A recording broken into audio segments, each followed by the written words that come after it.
안녕하세요. 저는 62세 김순자입니다. 평생 가족만 바라보고 살았는데 암 선고를 받으면서 아들과 며느리들의 진짜 얼굴을 보게 됐습니다. 충격과 배신이었지만 저는 나름의 방법으로 이 상황을 해결했어요.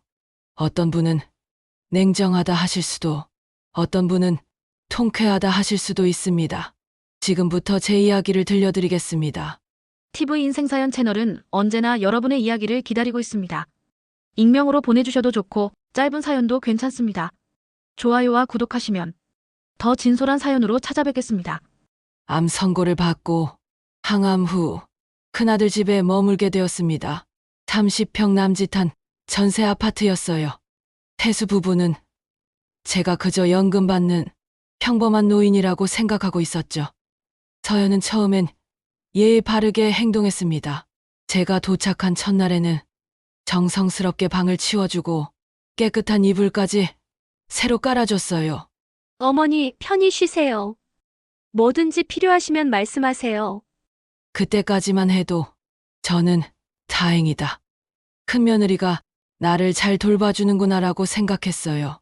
태수가 집에 있을 때 서연의 모습은 정말 완벽했어요. 아침에는 정성스럽게 미역국을 끓이고 밑반찬도 여러 가지 내놓았죠. 어머니, 많이 드세요. 몸에 좋은 음식만 골라서 준비했어요. 어머니, 약은 제 시간에 드셨어요? 제가 알람 맞춰 놓을게요. 태수도 흐뭇한 표정으로 바라봤어요. 우리 와이프가 엄마를 잘 모시네. 그런 말을 들을 때마다 서연은 수줍은 듯 미소를 지었죠. 당연한 일이에요. 태수가 3일간 부산 출장을 간다고 하자 저는 뭔가 불길한 예감이 들었어요. 그리고 그 예감은 적중했죠.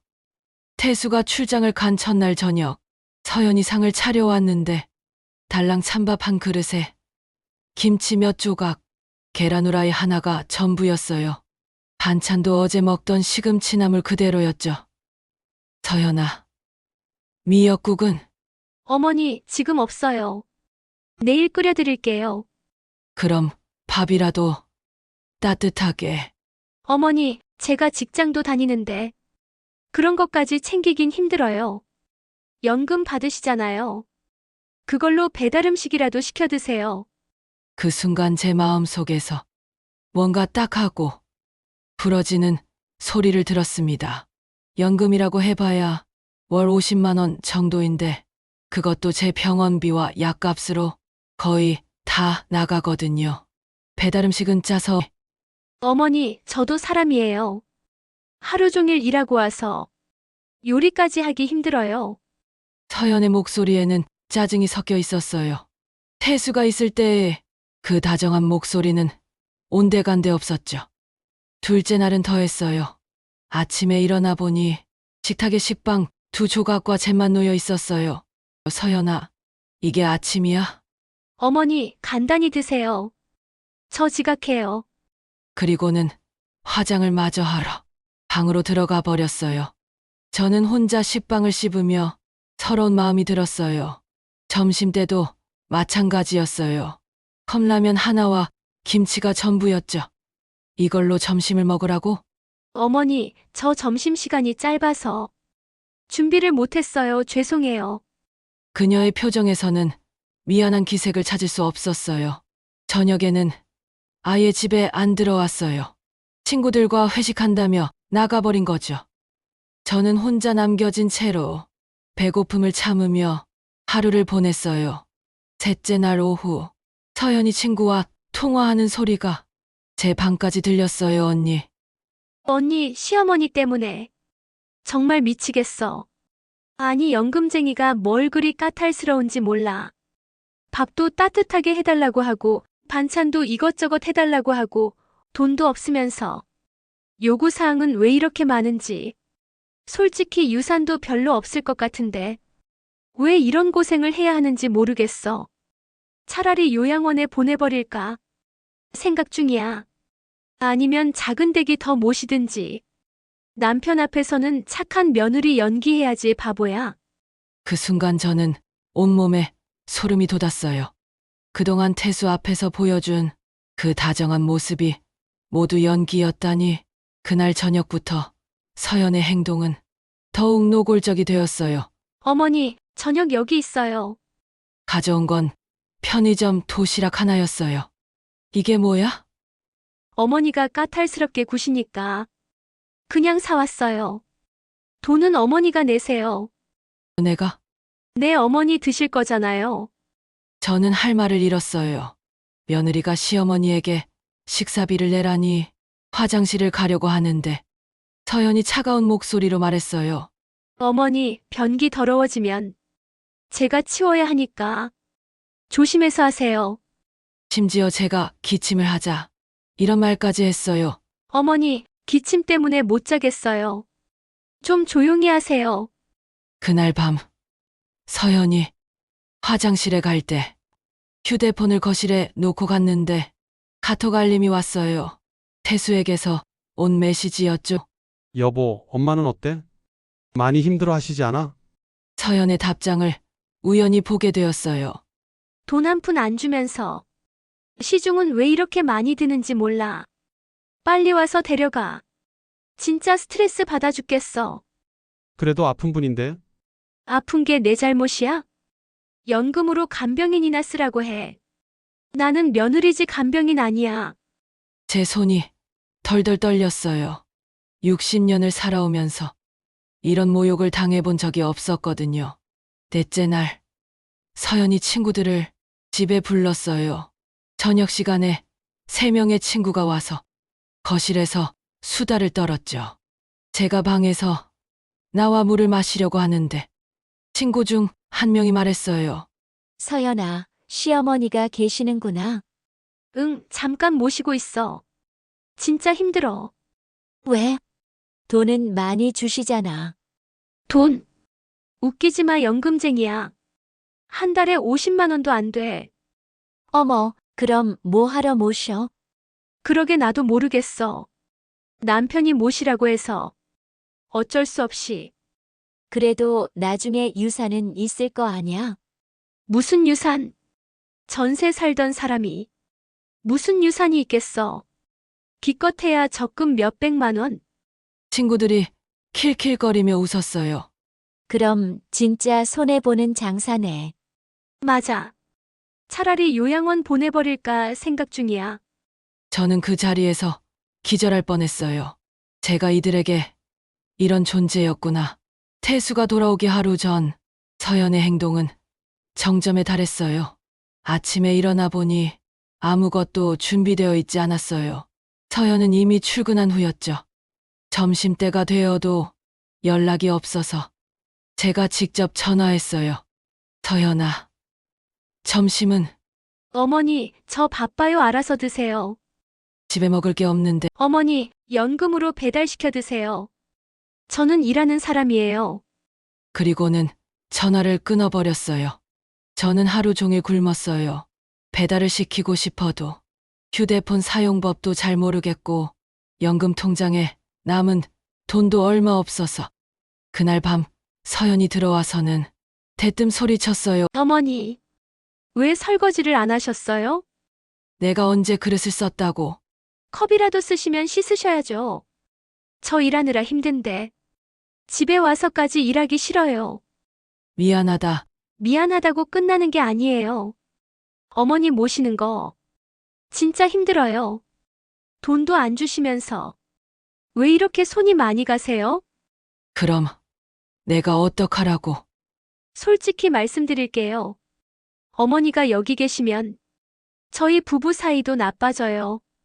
남편은 어머니 모시라고 하고 저는 힘들고 차라리 요양원 가시는 게 서로에게 좋을 것 같아요. 그 순간 저는 모든 것을 깨달았어요. 하지만 동시에 차가운 계산도 시작되었습니다. 좋아. 계속 지켜보자. 끝까지 이 아이의 진짜 모습을 다 보고 나서 결정하자. 다음 날 태수가 출장에서 돌아왔어요. 그 순간 서연은 마치 다른 사람이 된 것처럼 변했어요. 어머니, 어떻게 지내셨어요? 제가 잘 돌봐드렸는지 모르겠네요. 어머니, 오늘은 갈비찜 해드릴게요. 출장 가신 동안 어머니가 좋아하실 만한 음식 생각해놨어요. 태수가 기뻐했어요. 역시 우리 와이프야. 엄마를 정말 잘 모셨구나. 저는 그 모든 연기를 지켜보며 속으로 냉소했어요. 정말 대단한 연기력이구나. 그날 밤 서연이 태수에게 하는 말을 들었어요. 여보, 어머니 모시는 게 전혀 힘들지 않아요. 오히려 보람 있어요. 그래? 고마워. 내가 출장 간 사이에 고생했을 텐데. 아니에요. 어머니는 정말 좋으신 분이에요. 저는 그 순간 확신했어요. 이 아이의 진심을 완전히 봤다고. 그리고 마음속으로 다짐했죠. 이제 진짜 재미있는 게임을 시작해볼까? 일주일 후 작은 아들 민수네 집으로 갔습니다.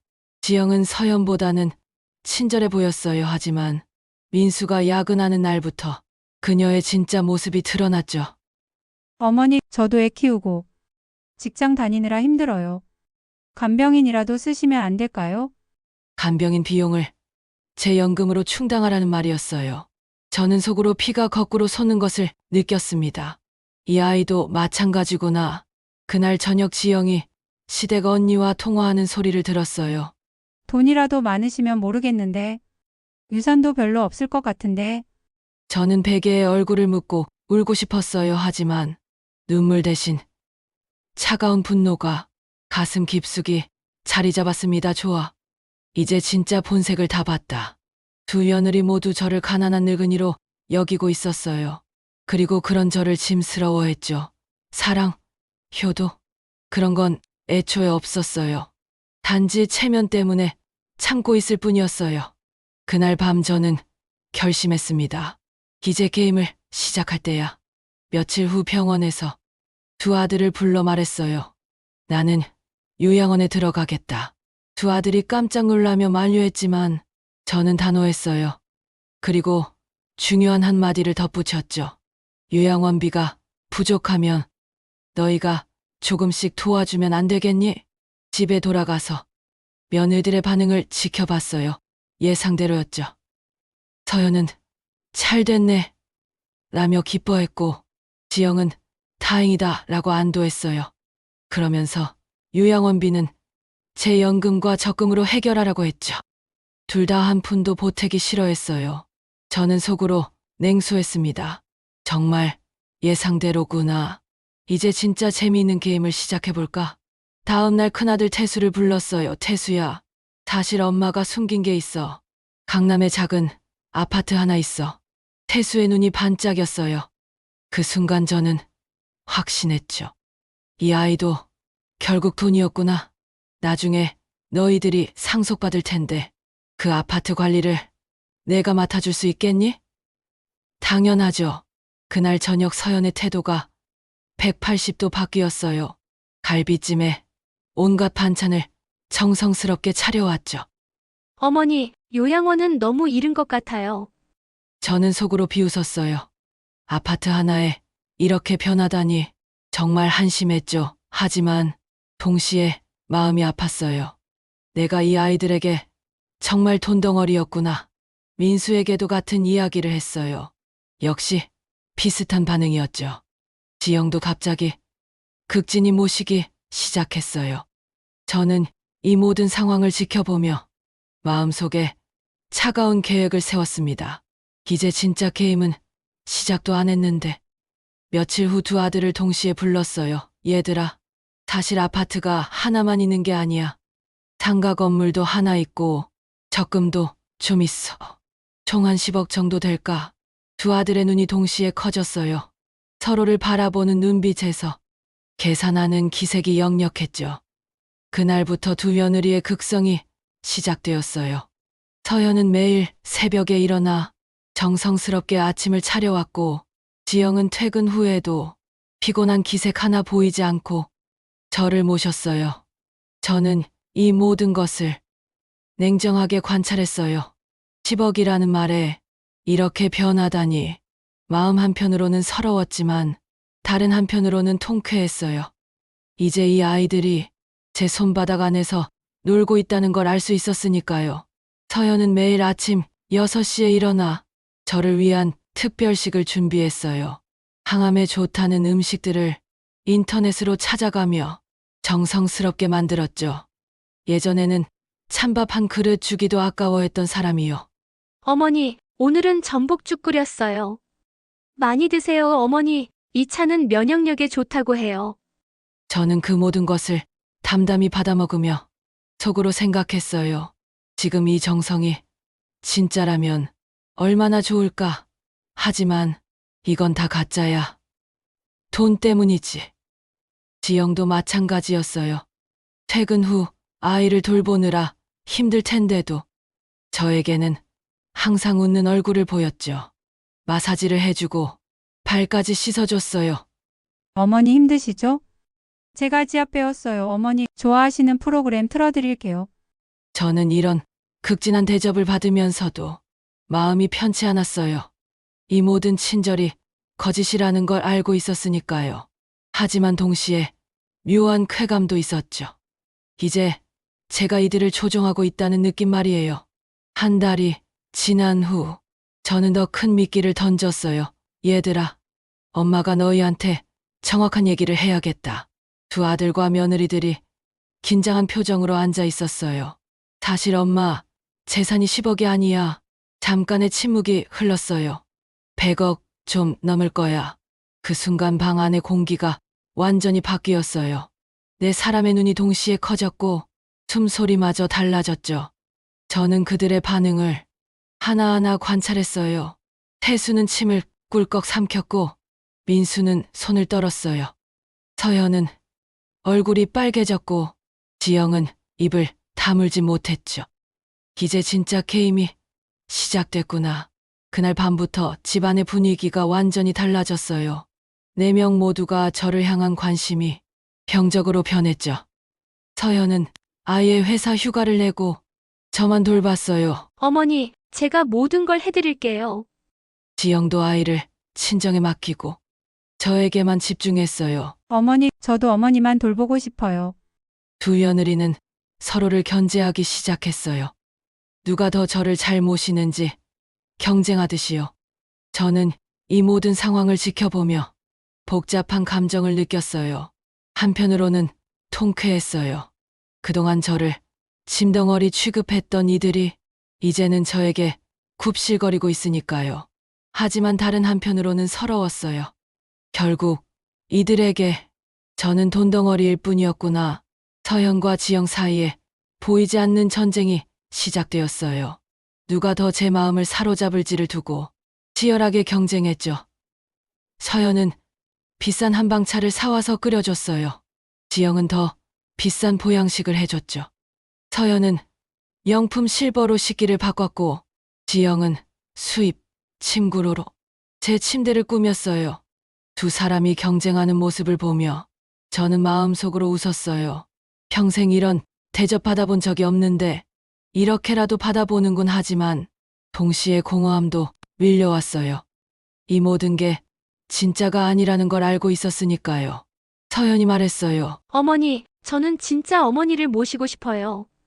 다른 생각은 전혀 없어요. 거짓말이었어요.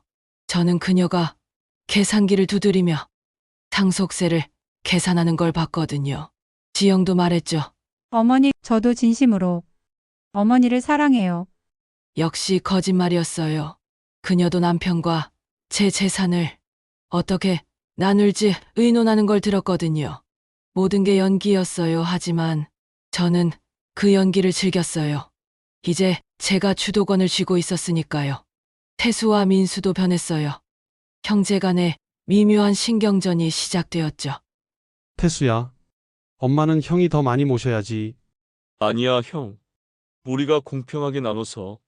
두 사람 모두 제 재산 상속에 대해 계산하고 있었어요. 누가 더 많이 받을 수 있을지 말이에요. 저는 이 모든 것을 지켜보며 차가운 분석을 했어요. 평생 저를 사랑한다고 했던 제 아들들조차 결국 돈이었구나. 혈육도, 정도, 모든 게 돈 앞에서는 무력했어요. 마음이 아팠어요. 하지만 동시에 명확해졌죠. 이제 제가 어떻게 해야 할지. 2달이 지난 후 저는 중요한 발표를 했어요. 얘들아, 엄마가 유언장을 쓰려고 해. 내 사람 모두 긴장했어. 하지만 조건이 있어. 무슨 조건이요, 엄마? 앞으로 1년 동안 너희들이 나를 얼마나 진심으로 돌보는지 지켜볼 거야. 그리고 그에 따라 유산을 나눠줄 거야. 그 순간부터 정말 치열한 경쟁이 시작되었어요. 서연은 아예 일을 그만두고 저만 돌봤어요. 지영도 육아휴직을 내고 저에게 매달렸죠. 태수와 민수는 번갈아 가며 병원에 데려다 주었어요. 저는 이 모든 관심을 받으며 묘한 기분을 느꼈어요. 이런 게 진짜 효도의 모습인가? 아니면 이런 게 진짜 사랑인가? 하지만 이 모든 것의 바탕에 거짓이 깔려 있다는 걸 알고 있었어요. 밤마다 저는 혼자 생각했어요. 이 복수가 정말 옳은 걸까? 한편으로는 통쾌했어요. 그동안 저를 푸대접했던 이들이 이제는 제 눈치를 보고 있었으니까. 제가 원하는 걸 다 해줬으니까. 하지만 다른 한편으로는 허무했어요. 이 모든 관심이 가짜라는 걸 알고 있었으니까. 진짜 사랑, 진짜 효도는 아니었으니까. 가끔은 생각했어요. 그냥 처음부터 내 재산을 알렸더라면 어땠을까? 그러면 이들이 진짜로 나를 사랑했을까? 하지만 금방 답을 알았어요. 아니다. 돈 때문에 하는 사랑은 진짜 사랑이 아니다. 그런데도 저는 이 게임을 계속했어요. 왜냐하면 적어도 지금은 제가 주도권을 쥐고 있었으니까. 제가 원하는 대로 이들을 움직일 수 있었으니까. 1년이 지난 후 저는 마지막 카드를 꺼내들었어요. 온 가족을 모아놓고 말했어요. 얘들아, 엄마가 마지막으로 할 말이 있다. 내 사람 모두 상속에 대한 기대로 눈을 빛내고 있었어요. 사실 엄마는 다 알고 있었어. 뭘 알고 계셨다고요? 너희들이 처음에 나를 어떻게 생각했는지. 연금쟁이라고 무시했던 것도, 요양원에 보내려고 했던 것도, 내가 짐덩어리라고 생각했던 것도, 내 사람의 얼굴이 하얗게 변했어요. 그리고 내 재산을 알고 난 후에 어떻게 변했는지도 다 봤어. 서연이 변명하려 했어요. 어머니, 그게 아니라. 조용히 해. 이제 내가 결정을 내릴 때야. 저는 미리 준비해둔 유언장을 꺼냈어요. 내 재산 100억은 전부 자선단체에 기부할 거야. 내 사람이 동시에 소리쳤어요. 엄마, 너희들은 한 푼도 받을 수 없어. 왜냐하면 너희들이 나를 사랑한 건 내가 아니라 내 돈이었으니까. 그 후 며칠간 내 사람은 저를 설득하려 했어요. 울기도 하고 화내기도 하고 애원하기도 했죠. 하지만 저는 마음을 바꾸지 않았어요. 이미 법무법인을 통해 모든 절차를 마쳐 놓았거든요. 엄마, 그럼 우리는 어떻게 살아요? 태수가 울먹였어요. 너희 힘으로 살아. 그동안 그렇게 해왔잖아. 어머니, 저희가 정말 잘못했어요. 다시 기회를 주세요. 서연이 무릎을 꿇었어요. 하지만 저는 냉정했어요. 기회는 1년간 충분히 줬어. 하지만 너희의 사랑은 모두 거짓이었어. 며칠 후 내 사람 모두 제게서 떠났어요. 더 이상 돈이 없다는 걸 확인한 순간 그들의 관심도 사라졌죠. 저는 혼자 남겨졌어요. 하지만 외롭지 않았어요. 요양원에 들어가서 진짜 돈 없는 할머니들과 함께 지내기 시작했어요. 그들은 제가 누군지, 얼마나 가졌는지 관심 없이 그냥 할머니, 김순자로 대해줬어요. 거기서 저는 진짜 따뜻함을 느꼈어요. 계산 없는 관심, 조건 없는 친절을 받았죠. 밤에 혼자 창밖을 보며 생각했어요. 제 복수는 성공했어요. 저를 무시했던 이들에게 똑같이 돌려줬죠. 하지만 그것보다 더 중요한 걸 얻었어요. 진짜와 가짜를 구별하는 눈을 얻었어요. 돈이 있어도 불행할 수 있고 돈이 없어도 행복할 수 있다는 걸 깨달았죠. 2년이 지났어요. 제 병은 기적적으로 완치되었어요. 의사들도 놀랄 정도로 회복되었죠. 아들과 며느리들은 가끔 안부 전화를 했어요. 하지만 예전처럼 극성스럽지 않았죠.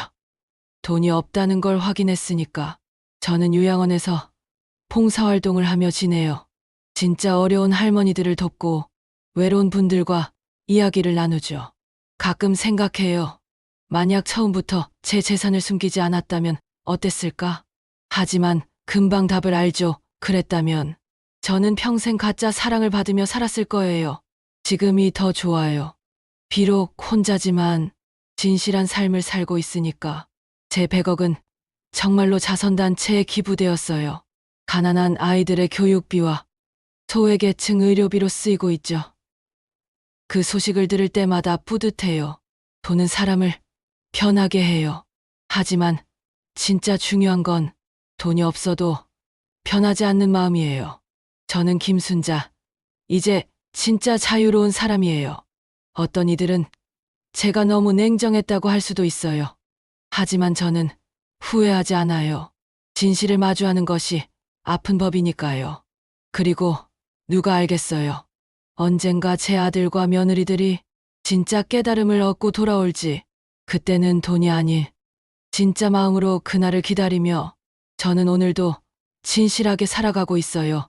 여러분, 제 이야기를 끝까지 들어주셔서 정말 고맙습니다. 솔직히 이 이야기를 하면서 마음이 많이 아팠어요. 하지만 꼭 나누고 싶었던 이야기였어요. 왜냐하면 저처럼 비슷한 상황에 계신 분들이 많을 것 같거든요. 어떤 분들은 제가 너무 냉정했다고 생각하실 수도 있어요. 가족인데 그렇게까지 해야 했을까 하고 말이에요. 하지만 저는 이렇게 생각해요. 진짜 가족이라면, 진짜 사랑이라면 돈이 있든 없든 변하지 않아야 한다고요. 저를 사랑한 게 아니라 제 돈을 사랑했던 사람들에게는 이 정도의 교훈이 필요했다고 생각해요. 물론 제가 한 일이 완벽했다고는 말하지 않겠어요. 하지만 적어도 진실은 밝혀냈죠. 그리고 지금은 정말 자유롭고 행복해요. 여러분도 만약 비슷한 상황에 계시다면 주변 사람들이 정말 여러분을 사랑하는 건지 한번 생각해 보세요. 진짜 사랑과 가짜 관심을 구별하는 것. 그것이 행복한 인생을 사는 첫 번째 단계일 거예요. 그리고 기억하세요. 돈이 많아도 불행할 수 있고 돈이 없어도 행복할 수 있어요. 가장 중요한 건 진실한 마음이에요. 오늘도 진실하게, 당당하게 살아가시길 바라며 저 김순자의 이야기를 마치겠습니다. 돈 앞에서 드러난 자식들의 민낯, 충격적이지 않으셨나요? 댓글로 여러분의 생각을 꼭 남겨주세요. 이건 시작에 불과합니다. 다음엔 더 충격적인 이야기가 기다리고 있습니다. 좋아요와 구독 잊지 마시고 다음 영상에서 뵙겠습니다.